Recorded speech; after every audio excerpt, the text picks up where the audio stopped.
संज्ञा क्या है पढ़ा। अंग्रेजी में नाउन, नाउन के प्रकार पढ़े, नाउन के विभिन्न रूप पढ़े और नाउन की स्थिति क्या होती है ये भी जाना। एक वाक्य में नाउन के प्रकार पढ़ते हुए एक प्रकार हमने उस समय नहीं बताया था जो अब हम बता रहे हैं, क्योंकि वो स्वयं में नाउन नहीं है बल्कि किसी अन्य शब्द भेद से उसे नाउन बनाया जाता है। आप सुनिए मैं क्या कह रहा हूँ। ये जो प्रकार आज हम पढ़ने जा रहे हैं, अभी पढ़ने जा रहे हैं, ये प्रकार स्वयं में संज्ञा नहीं रहता। किसी शब्द भेद के किसी प्रकार से लेकर उसे संज्ञा बनाया जाता है। शब्द भेद मैंने बताया जो 8 तरीके के हैं, संज्ञा, सर्वनाम, विशेषण, क्रिया, क्रिया विशेषण और अन्य 3 इंटरजेक्शन, प्रीपोजिशन, कंजंक्शन आदि। ये जो 8 प्रकार हैं इनमें से किसी एक प्रकार को संज्ञा के रूप में बदला जाता है और इसलिए ये संज्ञा है, लेकिन उस तरह की संज्ञा नहीं जिसका अध्ययन हमने पहले किया। It is not the same type of noun that we studied earlier in their basic format itself. They are nouns, and what we studied was different types of nouns. We categorized those nouns into different categories. We did not convert any other parts of speech into noun, no. But here now what we are going to study is conversion of a particular part of speech into noun. How do we do that? That's very interesting. And this use is very, very common and extremely easy too. So आपको ये सोच के घबराना नहीं चाहिए कि फिर संज्ञा कौन सी आ गई। ये बहुत सरल है, very easy to make. Hindi में जैसे हम कहते हैं गिरना एक सामान्य बात है। गिरना एक सामान्य बात है। गिरना क्या है यहाँ पे, थोड़ा सोचिए। गिरना का अर्थ तो वैसे क्रिया होता है, गिरना एक क्रिया है। अंग्रेजी में इसे कैसे बोलेंगे? तो जब अंग्रेजी में बोलते हैं तो थोड़ा सा रूप बदल जाता है। Let us see some example. Reading is his favourite pastime. Pastime मतलब खाली समय में समय गुजारने के लिए reading is his favourite pastime. खाली समय के लिए वह पढ़ना बहुत पसंद करता है। अब रीडिंग जो शब्द है रीड से बना है और रीड क्या है? टू रीड मतलब पढ़ना, एक क्रिया है। टू रीड एक क्रिया है, एक वर्ब है, वर्ब है, एक क्रिया है, एक कार्य है, एक एक्शन है। उसमें हमने ING लगा दिया। तो reading is his favourite pass time. अब यहाँ पे रीडिंग जो है वह क्रिया नहीं है। रीडिंग एक संज्ञा बन गई है। खेलना, खेलना उसका शौक है। Playing is his favourite hobby. Playing is his favorite hobby. His favorite hobby is to play. ये अलग है। और जब हम ING लगाते हैं क्रिया में तो कुछ उसका रूपांतर हो जाता है, वह संज्ञा बन जाती है। हम ये भी देखते हैं कि यहाँ इसका प्रयोग क्रिया के कर्ता की तरह हुआ है। Reading is his habit. क्रिया के कर्ता की तरह हुआ है, इसलिए ये क्या काम कर रहा है? संज्ञा का काम कर रहा है। कौन सा? रीडिंग। रीडिंग एक संज्ञा की तरह उपयोग हो रहा है, इसलिए ये जो संज्ञा है जो क्रिया से बनी है, this noun which is made out of verb is called क्रियावाचक संज्ञा और जिरंड। हिंदी में इसे कहते हैं क्रियावाचक संज्ञा। हिंदी में याद करना सरल है कि क्रिया से बनी हुई संज्ञा, क्रियावाचक संज्ञा, जिसमें आईएनजी लगा दिया जाए। लेकिन अंग्रेजी में उसे क्या बोलते हैं? Gerund, GERUND, very funny name, and because it is funny it is easy to remember. A gerund is a noun. A gerund is a noun. What noun? Verb noun. Verb noun is called a gerund.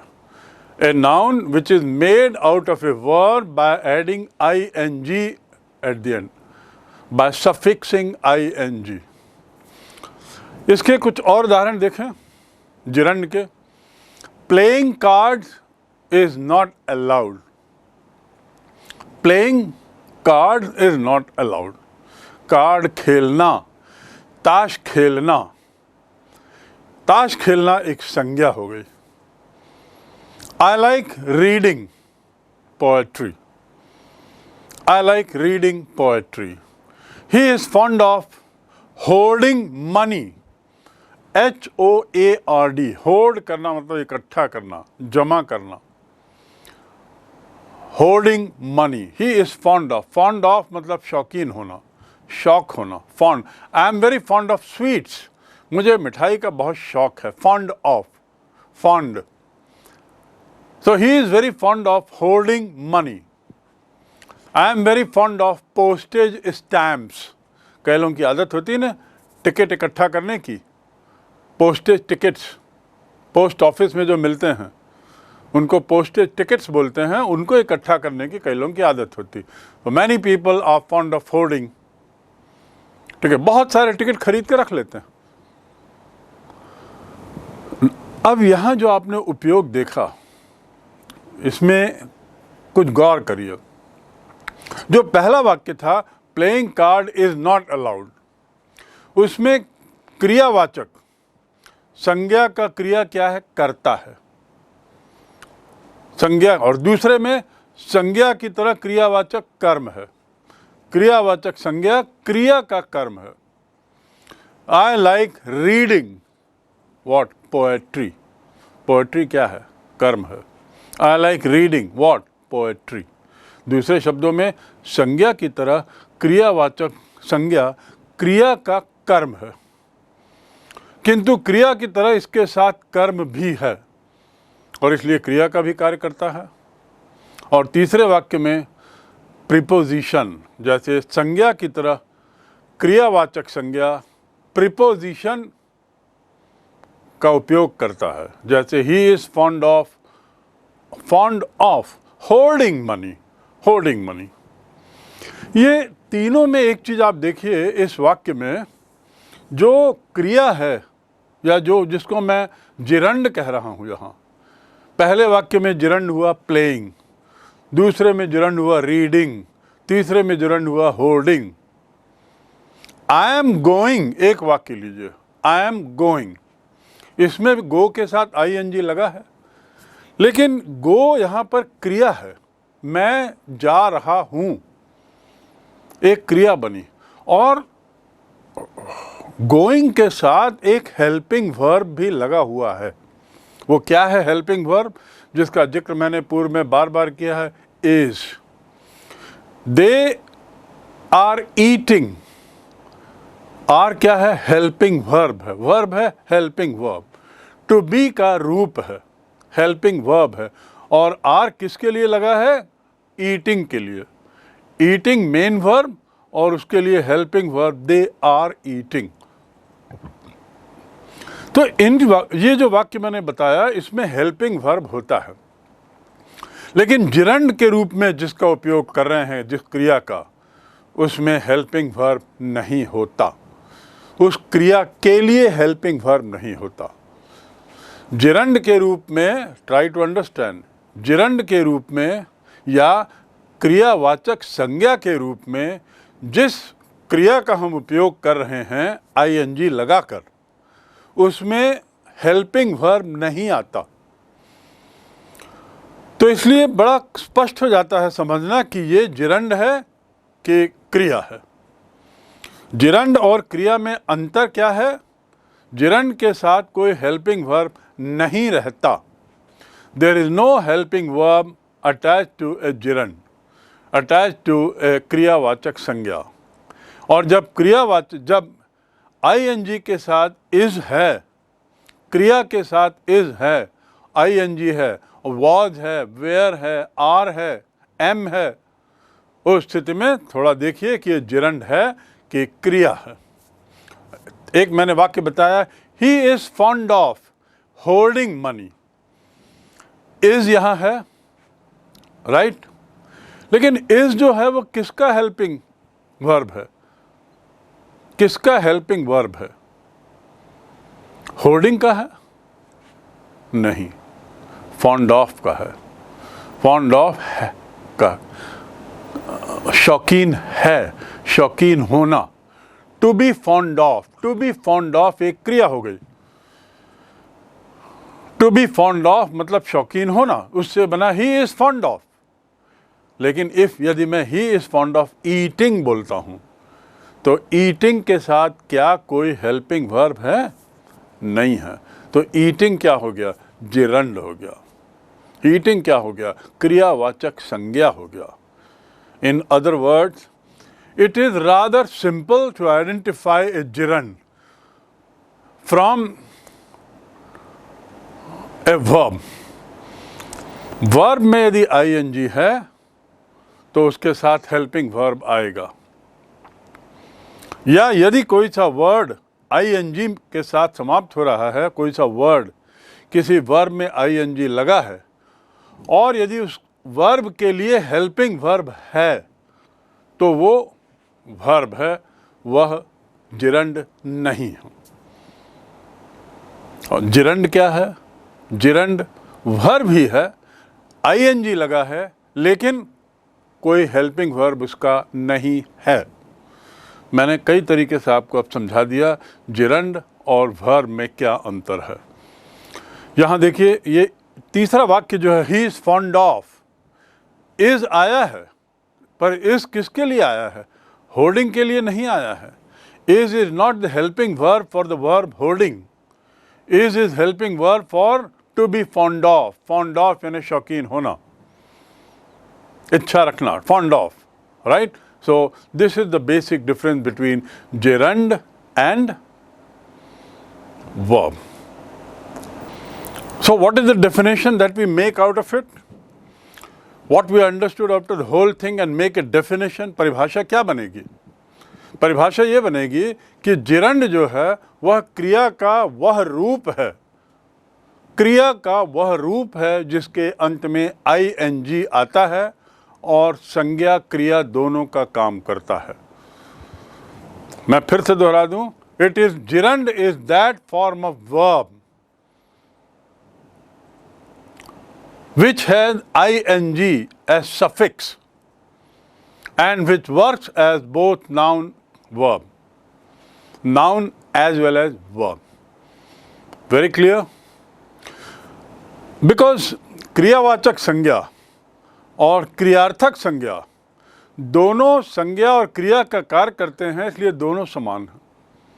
क्रियावाचक संज्ञा और क्रियार्थक संज्ञा। बहुत से वाक्यों में हम इसका दो तरीके से उपयोग कर सकते हैं, कोई विशेष अंतर नहीं होता। जैसे teach him to swim, teach him to swim, एक तो ये हो गया क्रियार्थक संज्ञा, और दूसरा हो गया टीच हिम स्विमिंग। दोनों में कोई अंतर नहीं है, लेकिन एक को हम क्रिया के रूप में यूज कर रहे हैं और एक को संज्ञा के रूप में यूज कर, एक को हम क्रिया के रूप, क्रियावाचक संज्ञा के रूप में, और एक को क्रियार्थक संज्ञा के रूप में।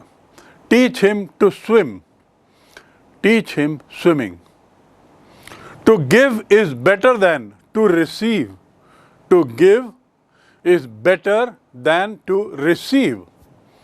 देना प्राप्त करने से बेहतर होता है, देना प्राप्त करने से बेहतर होता है। इसको दूसरे तरीके से जिरंड लगा के कैसे बोलेंगे? गिव को हम गिविंग कर दें और ऐसे ही रिसीव को रिसीविंग कर दें। Giving is better then receiving. अब ये इज किस आया हुआ है इसमें, तो आप फिर कहेंगे कि इज इसमें आया हुआ है तो इसका मतलब इसमें ये जिरंड नहीं है। इज किसके लिए आया है? इज जो आया है हेल्पिंग वर्ब, वो मेन वर्ब है, वाक्य पूरा करने के लिए है। It is a main verb by itself. Giving is better then receiving. देना लेने से ज़्यादा अच्छा होता है। इज जो है वह ना गिविंग के लिए है, ना गिविंग का हेल्पिंग वर्ब है और ना ही रिसीविंग का हेल्पिंग वर्ब है। वह स्वयं में एक मेन वर्ब का काम कर रहा। टू बी मेन वर्ब भी है और टू बी हेल्पिंग वर्ब भी होता है। तो यहाँ पर मेन वर्ब का काम कर रहा। To see is to believe. To see is to believe. दूसरा इसको जिरंड के रूप में बोलें, seeing is believing. Seeing is believing. अब इज फिर यहाँ आया। आप कहेंगे आपने तो बताया इज नहीं होता है जिरंड में। यहाँ पे बच्चों बार बार समझिए, इज जो है वह मेन वर्ब है, वो है के लिए आया है अलग से, क्योंकि है के बिना वाक्य पूरा नहीं हो रहा है। एक वाक्य तभी पूरा होता है जब उसमें एक क्रिया हो। सीइंग क्रिया नहीं है, वो संज्ञा है। बिलीविंग क्रिया नहीं है, वह संज्ञा है। तो क्रिया क्या है? इज क्रिया है, मेन वर्ब हो गया। टू बी का मेन फॉर्म, टू बी का मेन वर्ब बन गया है, राइट? To be has become main verb here and so seeing is believing. तो अब इसको आप देखने की कोशिश करिए। Is, was, were, are, am, ये सब किस रूप में लिए गए हैं? मेन वर्ब के रूप में या हेल्पिंग वर्ब के रूप में? If they are used as helping verb along with a verb for ing with ing, then it's not a gerund. But if it is used independently as main verb, then ing, verb ending with ing are usually gerund. Let us look at another form of gerund. Gerund also has some types. There is one called compound gerund. Compound gerund क्या है? They were charged with having sheltered. They were charged with having sheltered criminals. Charge करना मतलब आरोप लगना, shelter देना मतलब शरण देना, शेल्टर मतलब शरण, टू गिव शेल्टर शरण देना, क्रिमिनल माने अपराधी। They were charge with having sheltered. अब देखिए इसमें कहाँ पर ing लगा है? हैविंग में। हैविंग जो है वह एक कंपाउंड जिरंड का काम कर रहा है। संयुक्त क्रियावाचक संज्ञा का रूप हैव और बी के क्रियावाचक संज्ञा से बनाया गया। हैव, टू बी, मैंने बताया आपको टू बी के विभिन्न रूप, is, are, were, was, am etcetera. तो उसी तरह यहाँ पर हैव, हैड भी जिरंड का काम करते हैं यदि उसमें ing लग जाए। Having gone he did not come back. Having got annoyed, he did not speak. Having got annoyed, having क्या हुआ? संज्ञा हो गया। कैसा संज्ञा? क्रिया से बनी हुई संज्ञा। क्रियावाचक संज्ञा को अंग्रेजी में क्या बोलते हैं? जिरंड। यहाँ पे हैविंग के साथ कोई इज, वॉज नहीं है, ये देख लीजिए। सो दिस इज कॉल्ड कंपाउंड। ये सिंपल नहीं है, जिरंड में थोड़ा सा ऊपर के स्तर का है, इसलिए कंपाउंड कहलाता। अब आगे देखिए, और क्रियावाचक संज्ञा और क्रियावाचक संज्ञा और वर्तमान काल का जो कृदंत होता है उसमें ing आता है। अतः इसे ऐसा समझो कि जिरंड और क्रिया का कार्य करती है। क्रियावाचक संज्ञा जो है वो जिरंड का कार्य भी करती है और उसके साथ ही क्रिया का कार्य करती है। इसलिए हम इसे कहते हैं verbal pronoun, verbal noun. He is fond of playing cricket. Playing खेलना भी बता रहा है, संज्ञा भी बता रहा है। The old man was tired of walking, थक जाना, वॉकिंग क्रिया भी बता रहा है, संज्ञा भी बता रहा है. So these are all gerund. So I think you have understood what is a gerund by now and example. And gerund, the use of gerund makes your sentence formation smaller. gerund का फायदा क्या है? वाक्य को छोटा बना देता है, कम्युनिकेशन सरल कर देता है. I am coming एक वाक्य हो गया. His coming was a problem. उसका आना एक समस्या हो गई. यहाँ आना जो है वह gerund हो गया, उसका आना एक समस्या हो गई. Right? So this is the difference between gerund and verb. Now little more, little further on gerund. देखो, संयुक्त संज्ञा एक शब्द होता है. जॉइंट नाउन्स, नाउन्स जो जॉइंट हैं, कनेक्टेड हैं. नाउन तो एक शब्द होता है, लेकिन ऐसे भी उदाहरण हैं जहां जिरंड को हम एक नाउन से जोड़ देते हैं और एक नया अर्थ निकल आता है. वॉकिंग इज गुड एक्सरसाइज, यहाँ वॉकिंग क्या है? जिरंड. आई एम वॉकिंग, यहाँ पर वॉकिंग क्या है? मैं चल रहा हूँ, क्रिया है. और वॉकिंग इज गुड एक्सरसाइज, वहाँ वॉकिंग चलना होगा. उसको हम दूसरा भी बोल, to walk is good exercise, क्रियात्मक संज्ञा. To walk is good exercise. तो उसको ING लगा के बोलने तो जल्दी हो जाता है, बोलने में स्मूथ होता है. वॉकिंग इज गुड एक्सरसाइज, ये हो गया जिरंड. अब यदि मैं वॉकिंग के साथ एक नाउन जोड़ दूं तो उसका दूसरा अर्थ निकल आता है. Walking stick. वॉकिंग स्टिक मतलब क्या होता है? छड़ी जिसको लेकर चलते हैं. तो वॉकिंग एक जिरंड हो गया, मतलब नाउन है, और स्टिक छड़ी वो भी नाउन है. तो ये संयुक्त संज्ञा हो गई. Frying pan. फ्राइंग पैन मतलब क्या होता है? जिसमें हम फ्राई करते हैं, वो प्लेट जिसको बर्तन के ऊपर, बर्नर के ऊपर रख कर कुछ चीज़ फ्राई करते हैं, तलते हैं, तो उसको फ्राइंग पैन बोलते हैं. तलने की चीज़, तलने का बर्तन. फ्राइंग जिरंड है, क्रिया नहीं है, जिरंड है. फ्राइंग पैन बर्तन, तलने वाला बर्तन, चलने वाली छड़ी. वॉकिंग स्टिक, चलने वाली छड़ी. उसके बाद writing table. This is my writing table. This is my table for me to write. I write on this table. तो उसको हम शॉर्ट में क्या बोलेंगे? This is my writing table. Right? So writing gerund, table noun, both noun combined together to form what is known as संयुक्त संज्ञा, compound noun. Right? Walking stick, frying pan, hunting deer, ये सब क्या हो गया? क्रियावाचक संज्ञा, जिरंड कहलाए. A stick of walking, a stick for walking हो गया. walking stick मतलब a stick for walking. A pan for frying, a stick, या तीसरा है writing table, A table for writing. For का उपयोग, उसको हमने शॉर्ट कर दिया, फॉर हटा दिया. This is my table for writing, ऐसा बोलने के बदले हम कहते हैं this is my writing table. This is my table for writing. वहाँ पे राइटिंग क्या है? जिरंड है, लेकिन सेंटेंस लंबा है.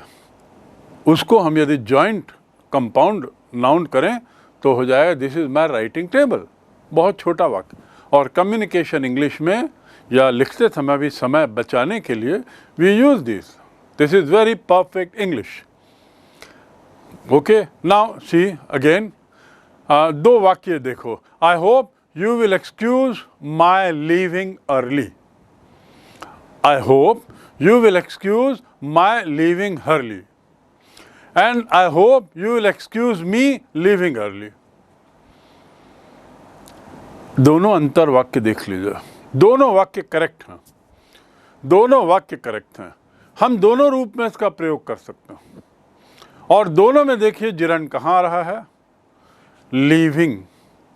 दोनों में जो माई लीविंग अर्ली, मी लीविंग अर्ली. एक में वो पॉजेसिव केस हो गया, एक में वो ऑब्जेक्टिव केस हो गया। कर्म कारक है और दूसरे में संबंध कारक है पॉजेसिव केस, जिसका जिक्र मैं पहले कर चुका हूँ। In case of doubt you can refer to that again कि ये कारक क्या है। But right now I focus on these two types of sentences and tell you that both are correct in their own way. One is karma karak, another is sambandh karak. I hope you will excuse my leaving early. मुझे विश्वास है कि आप मुझे जल्दी जाना है, आप मुझे माफ़ करेंगे, मैं जल्दी जा रहा हूँ।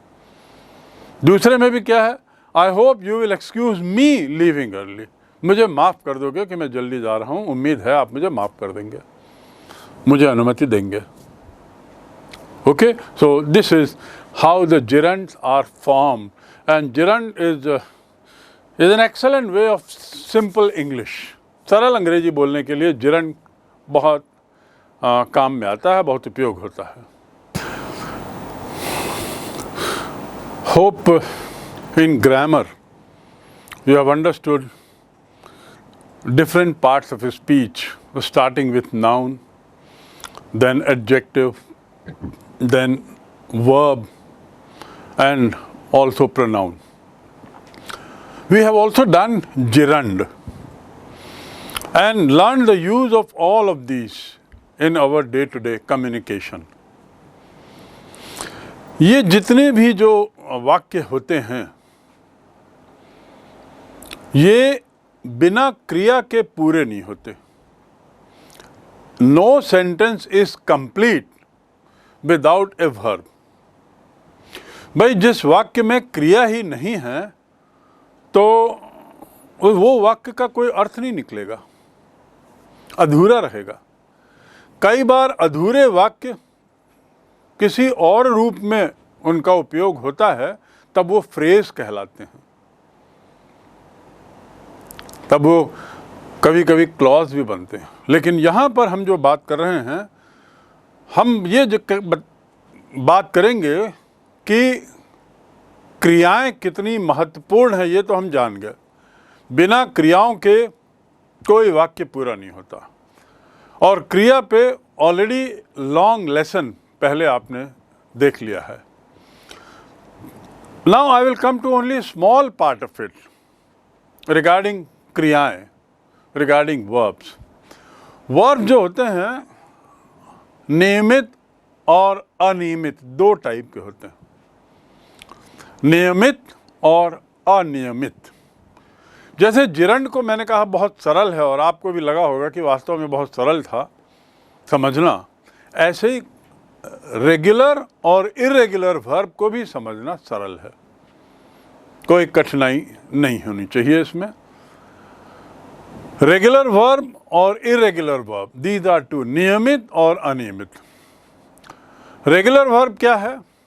ऐसी सारी क्रियाएं अंग्रेजी में जिसमें सेकंड फॉर्म में या भूतकाल में, जिसको हम कहते हैं, उसमें ईडी जोड़ दो, और ऐसे ही आखिरी थर्ड फॉर्म में उसमें भी ईडी जोड़ दो। तो यदि तीन फॉर्म है, जिसे मैंने V1, V2 और V3 कहा था, present tense, past tense and past participle, you must remember. You can have a look at the video on tense also before you proceed with this lesson on verb, irregular and regular verb. So you can have a better understanding of what I am teaching right now. Present tense, walk. Past tense, walked. Past participle, walked. Present tense, laugh. Past tense, laughed. Past participle, laughed. इसे हम ये भी कहते हैं, present tense के बदले V1 paint, V2 painted, V3 painted. Paint, painted, painted, walk, walked, walked, laugh, laughed, laughed, talk, talked, talked. जिसमें ED लग जाता है दोनों दूसरे फॉर्म में, वो रेगुलर वर्ब होता है। बहुत सरल परिभाषा। रेगुलर वर्ब में ईडी जोड़ दो,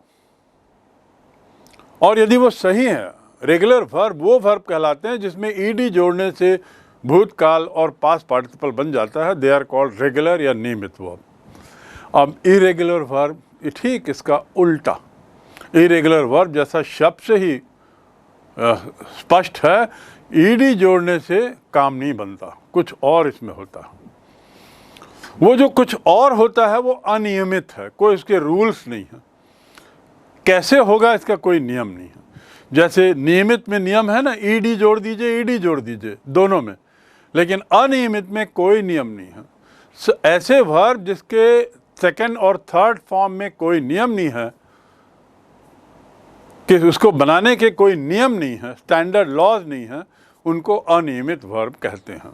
फॉर एग्जाम्पल, मूल रूप जो है बेस फॉर्म सिट, सिट का दूसरा रूप क्या है? सैट, और तीसरा रूप क्या है? सैट। Sit, sat, sat. एक और शब्द देखिए, रिंग, बजाना, बजना, रिंग, रैंग, रंग। पहले में क्या हुआ था? सिट, सैट, सैट हो गया, 2 बार सैट आया। दूसरे में तीनों ही अलग अलग है, रिंग, रैंग, रंग। तीसरे में कम, केम, कम। तीसरे में और फनी हो गया, पहला और तीसरा एक जैसा है। और चौथा देखिए, तीनों एक ही हैं, कट, कट, कट। ये जो चारों वर्ब है इसमें कोई नियम लागू नहीं होता। जैसा मैंने पहला नियम बनाया कि बहुत सारे वर्ब में केवल ईडी और ईडी जोड़ दें तो वो तीनों फॉर्म आ जाते हैं और वो वर्ब नियमित कहलाते हैं। लेकिन ऐसे बहुत सारे वर्ब हैं जिसमें कोई नियम नहीं है, बड़े अनियमित हैं वो। कभी पहला और तीसरा एक जैसा दिखता है, कभी पहला और दूसरा एक जैसा है, कभी तीनों ही अलग अलग हैं और कभी तीनों ही रूप एक हैं। तो अनियमित क्रियाएं इनको कहते हैं, इरेगुलर वर्ब। जिनको तीनों रूप एक जैसे हैं वो एक हो गया, कट, कट, कट। जिनके तीनों रूप में से 2 एक जैसे हैं, जैसे सिट, सैट, सैट। और जिनके तीनों रूप भिन्न हैं, जैसे रिंग, रैंग, रंग। तो 3 प्रकार के अनियमित क्रियाएं होती हैं। अनियमित क्रियाएं कितने प्रकार की? 3 प्रकार की। और नियमित क्रियाएं कितने प्रकार की? 1 ही प्रकार की। तो ये नियमित क्रियाएं और अनियमित क्रियाओं के बारे में आपको एक जानकारी मिली। जिसमें तीनों रूप समान हैं, अनियमित क्रियाओं में जिसमें तीनों रूप समान हैं, थोड़ा 4 शब्द और देख लें कौन कौन से हैं। कॉस्ट, कॉस्ट, कॉस्ट, कीमत होना। Cost, cost, cost. Cut, cut, cut तो आपने पढ़ा ही है। अगला है पुट, पुट, पुट। पुट माने रखना। रीड, रीड, रीड, लेकिन उसका उच्चारण बदल जाता है। यहाँ पर थोड़ा सा अलग ये है, रीड, रीड, रीड। स्पेलिंग एक ही है, पर रीड, रेड, रेड। स्पेलिंग एक ही रहेगी, उच्चारण थोड़ा बदल जाता। ऐसे ही शट, शट, शट, बंद करना। Shut, shut, shut. Split, split, split. Split माने तोड़ना, अलग अलग करना, 2 भागों में बांट देना। स्प्लिट करना यानी बांट देना, अलग अलग कर देना। तो split, split, split. Base form में, पास्ट टेंस में और पास्ट पार्टिसिपल में, तीनों में एक ही रूप आपने देखा। ये 5-6 वर्ब्स में ऐसे ही करीब 30-40 वर्ब और हैं। और ऐसा नहीं है कि आपको याद करना है कौन से वर्ब इस कैटेगरी के, कौन से इस, नो, ये प्रैक्टिस से आएगा। याद रखिए, ये याद करने की चीज़ नहीं, प्रैक्टिस से आएगा, अभ्यास से आएगा। और न ही कोई स्टैंडर्ड नियम है कि कौन से वर्ब तीनों एक जैसे होंगे, कौन से वर्ब में 2 एक जैसा होगा, कोई नियम भी नहीं। अब जैसे देखिए दूसरा, जिसमें 2 रूप समान है, अनियमित वर्ब, अनियमित क्रिया जिसमें 2 रूप समान है। Beat, beat, beaten.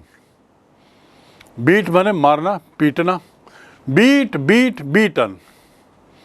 Bend, bent, bent. Bend माने मोड़ना, बेंट माने मोड़ दिया। Bend, bent, bent. Bent, bent 2 बार आया, 2 रूप समान होगा। बीट, बीट, बीटन में पहले 2 रूप समान है। बिकम, बिकेम, बिकम, पहला और तीसरा समान है। एक में पहले 2 रूप समान, दूसरे में पहला और तीसरा रूप समान, और एक में दूसरा और तीसरा रूप समान।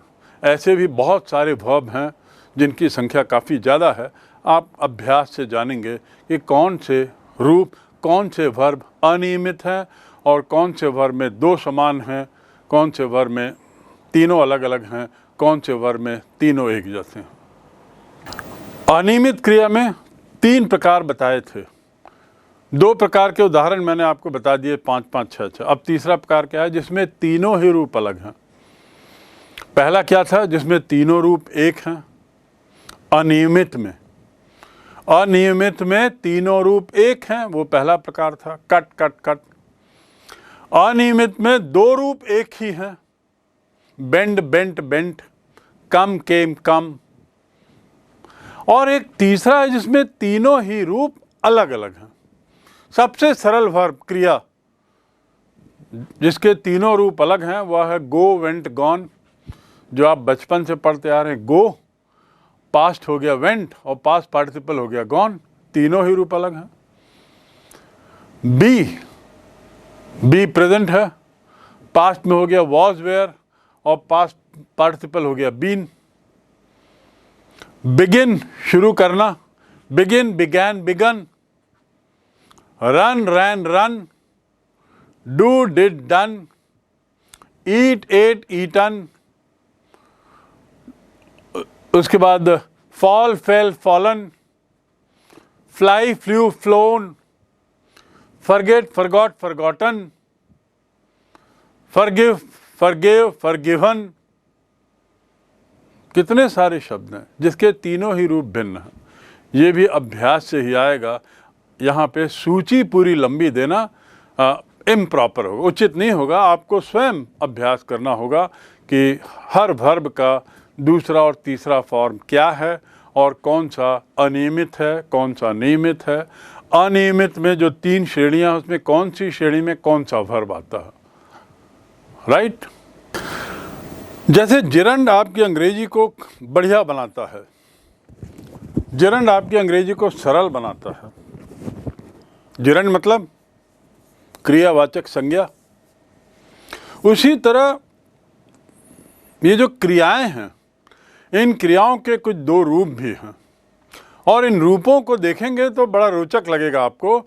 उदाहरण के लिए ड्रिंक, ड्रंक, ड्रंक, लेकिन इसके 2 रूप हैं तीसरे फॉर्म के, ड्रंकन, ड्रिंक, ड्रैंक, ड्रंकन।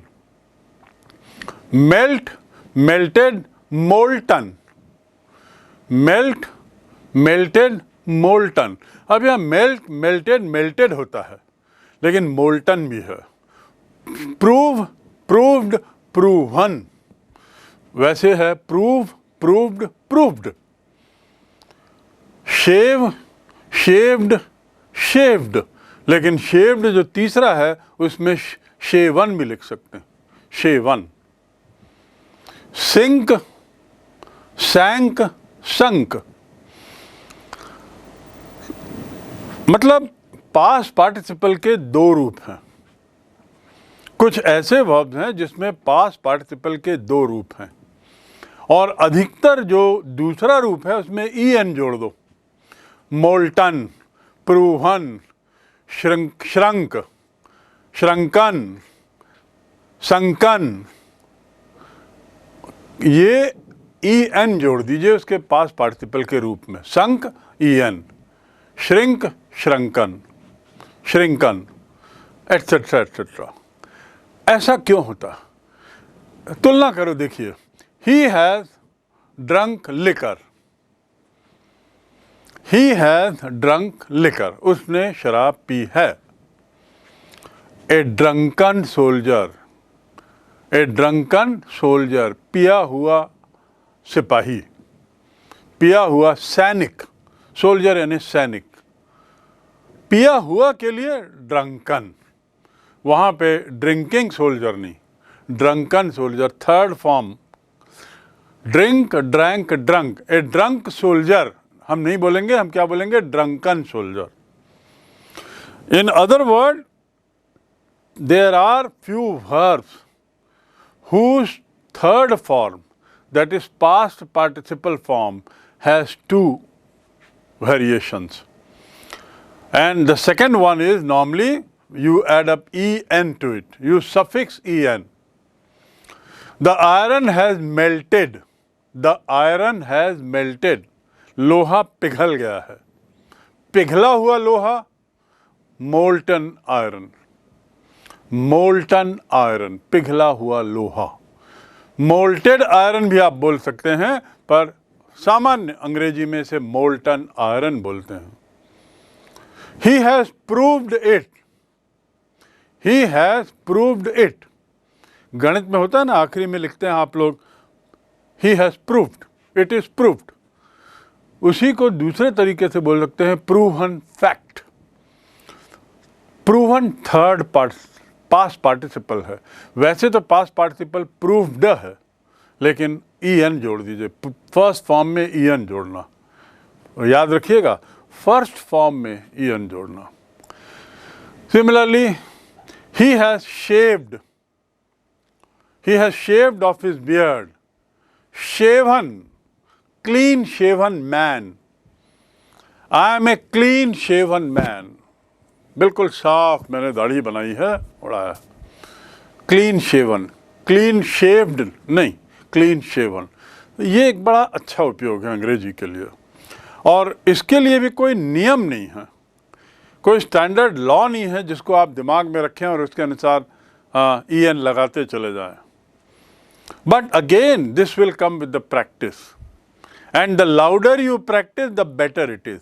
जितनी जोरों से इन तीनों रूपों को आप बोलेंगे, उतनी ही जल्दी आपको ये आपके दिमाग में जज्ब हो जाएगा, एक तरीके से रग में कंठस्थ हो जाएगा. He has drunk liquor, a drunken soldier, a molten iron, a clean-shaven man, a sunken ship, sunken cheek. चीक माने गाल. कई लोगों के गाल अंदर धंसे रहते हैं. धंसे गाल को क्या बोलेंगे? संकन चीक, अंदर धंसा हुआ, डूबा हुआ. वैसे तो सिंक का अर्थ होता है डूबना, पर संकन चीक मतलब चीक जो डूब गया है, अंदर घुस गया है. This boy has a sunken cheek. Right? So sunken, en आप जोड़ रहे हैं. Right? So this is another understanding, and with that I think you should be able to understand gerund, and followed by the use this way of अनियमित क्रिया. क्रिया उसके दो प्रकार, नियमित, अनियमित, और अनियमित के तीन प्रकार.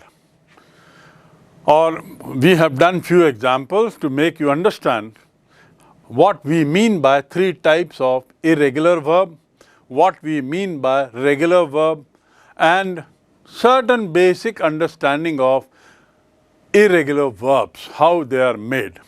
And the last one which I told you is interesting, that is how to make adjective out of. They are made adjective. Prove का जो proven वो adjective बना.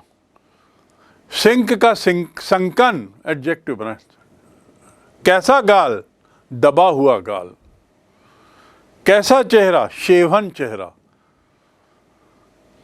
कैसी सच्चाई? प्रूवन फैक्ट, साबित हुई सच्चाई.